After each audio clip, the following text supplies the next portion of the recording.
Today we're seeing if the Ryobi 36V Brushless Blower Vac is the ultimate yard hack. Now I know the seasons are flipped depending on where you're watching from, so down here in Australia we're headed into autumn and the trees are dumping everything they've got. But for my huge audience over in America, you're likely heading into spring. So whether you're dealing with an autumn drop or a spring cleanup, the problem is the same.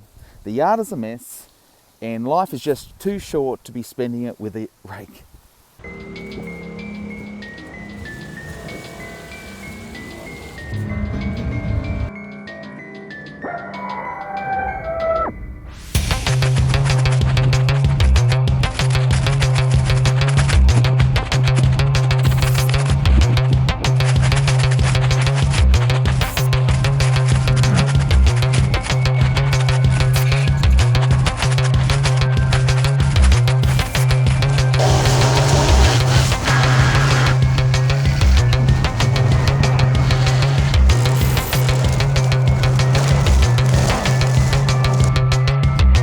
So yesterday I spent most of the day cleaning these leaves up from our pin oak tree from North America. I need to come out here this morning and see that it looks like I have done absolutely nothing.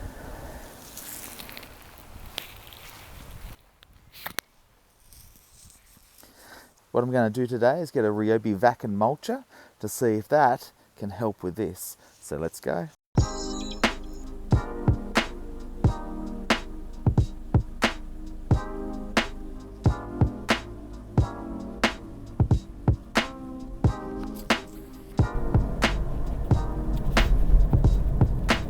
So it's autumn in our part of the world and we're very lucky to live in a very established area of the city we live in. It has a lot of European and North American trees. Most, if not all, Australian native trees don't drop their leaves. So a lot of Australians aren't used to raking up leaves where they live. We're going to make our trip to Bunnings, which is like the Americans' Home Depot, and that's where we get all our hardware, garden tools, building materials, cupboard storage, cleaning, concrete, timber, electrical, cat food, dog food, and pretty much anything else you can think of.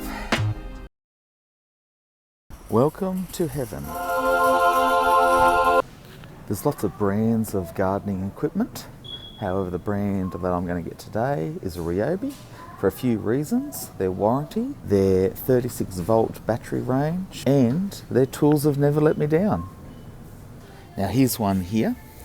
However, this one is the 18V, and you saw my leaves. I need something a little bit stronger than that. So I'm going to get this big bad boy. He's 36V. This is max power, and that's what I need to tackle this job. Now this one here is the 36V. It comes with the battery and the charger, whereas some of them only come with the tool only, like these things up here. You can see this one's got the tool only, but then you can buy it in a kit. So always look for that. Here it is, 6-year tool replacement warranty and 3-year for the battery and charger. However, remember you always got to do it online.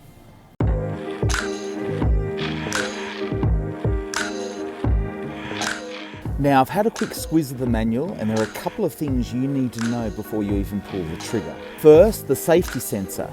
If these tubes aren't clicked in perfectly and the locking screw isn't finger tight, the unit won't even turn on. It's a common trap that makes people think they've bought a dud. Also, there's a metal wire inside here. Do not remove that. That's the anti-static grounding wire.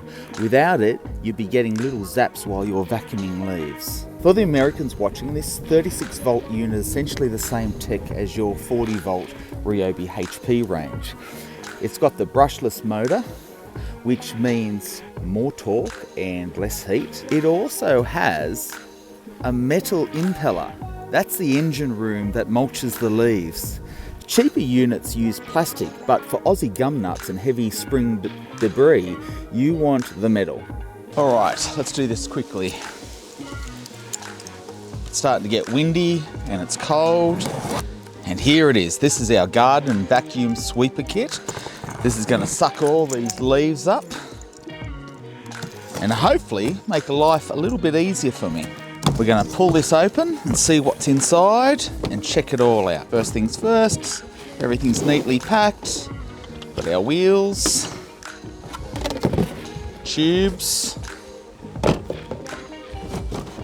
more tubes,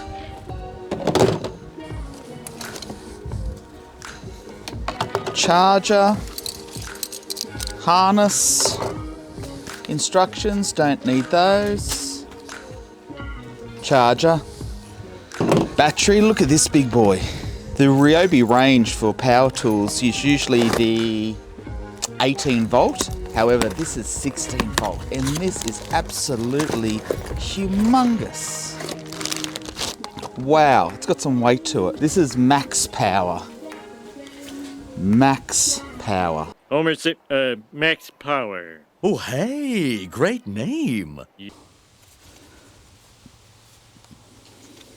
The main body. Look at this. Okay, so this says, this is it here. This says here, this is designed for dry leaves and dry grass clippings. This product is not designed for damp grass clippings, general rubbish, wet leaves, water liquids, twigs, bark, dirt, stones and rocks. Because if you try to pick up some wet leaves with this, it's going to get clogged. Okay, well, bag, here we go. That's that. So I hope you guys like Lego, because this is basically how to put it together. Okay, so I believe that, there's only one way to do it. So this goes together like this.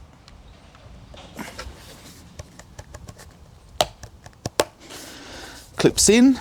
There's only one way to put it in. Next, this goes into here.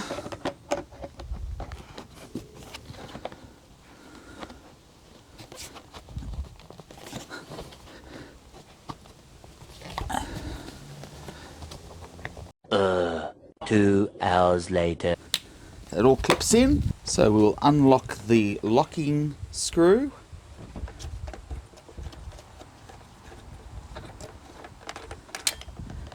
And lift that up. Slide.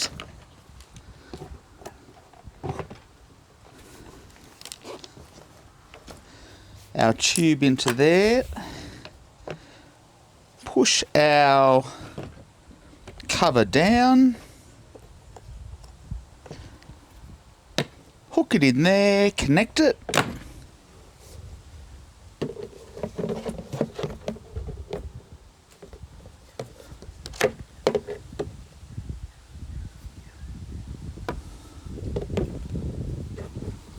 Day 2.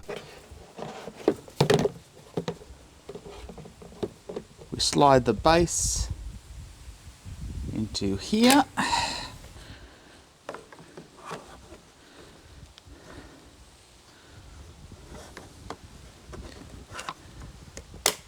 We click on our bag.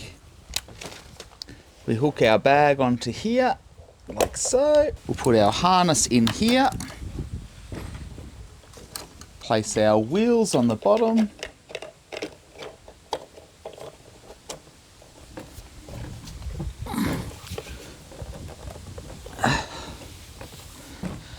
Now we just got to put the battery in and give it a test. We're going to charge our battery. We're going to slide it in our charger, connect our pins.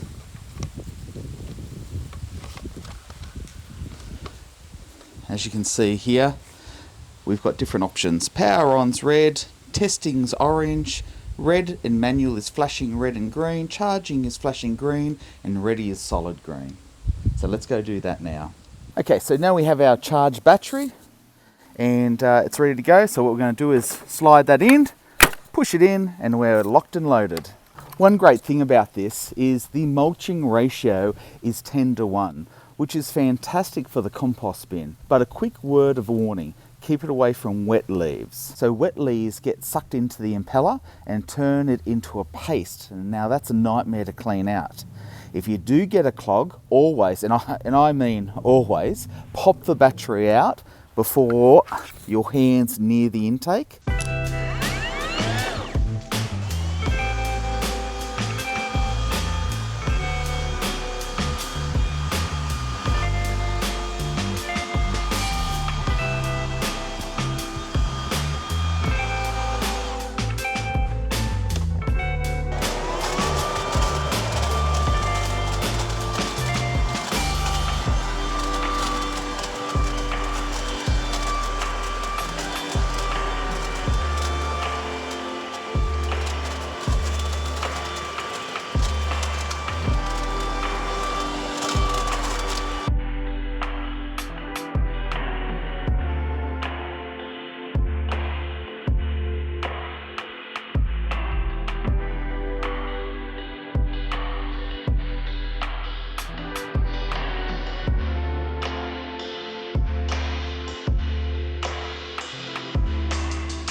So the manual gives a great tip here. Don't just shove the nozzle into a pile of leaves. You want to use a side-to-side sweeping motion along the edges. That way it keeps the airflow consistent and prevents the tube from choking on too much debris at once. One thing I've noticed is if I took too many leaves at one time, all I had to do was release the trigger. It would drop the leaves and then pull the trigger and start again and make sure I don't choke it. So final thoughts, what do I think of it? Yeah, it's absolutely great.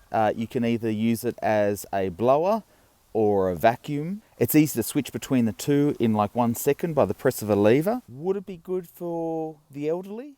Yeah, in short doses, but it can get a little bit heavy at times, but it does have the wheels to help you with that. Convenience, charge the battery, just come out here, do a few leaves, go back in, put it on the charger. For someone who doesn't want to deal with oil and fuel and mixture ratios and lawn mowers, this is a great solution which can just make it quick and easy for anyone without that experience. What I'm really looking forward to is to be able to go up the side paths and where the leaves have got into nooks and crannies is to suck it out of there. So this Ryobi 36 volt garden vacuum and sweeper was, as of time of filming, $499.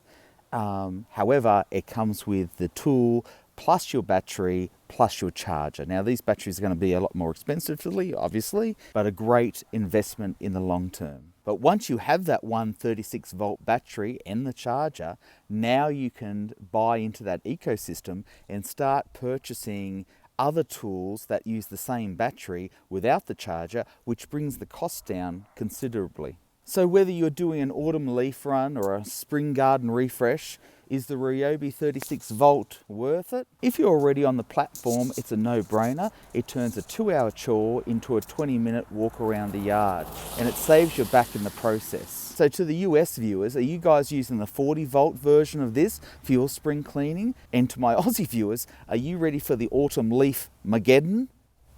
Drop a comment below and let's talk tools, and I'll see you in the next one.